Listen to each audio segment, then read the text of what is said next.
Subsequent news bulletin now.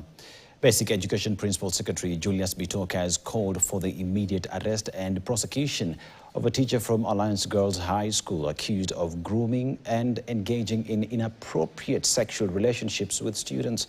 Speaking during a Thanksgiving event at Kapkoros Barngetuni Secondary School in Nandi County, the PS firmly condemned the conduct, stating that such behavior would not be tolerated in any learning institution and emphasized that student safety remained a top priority.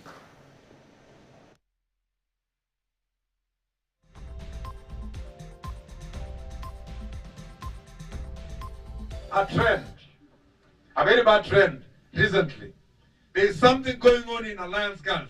I want to take this opportunity to tell the country we are not going to condone any behavior where teachers or any other stakeholders in school take advantage of our children. We want to condemn with the strongest terms possible. And that teacher is going to be punished, is going to be interdicted. We have talked to TSC and all the other stakeholders to ensure that is arrested. And it's not only Alliance, any other school in this country. We are saying that behavior must stop forthwith.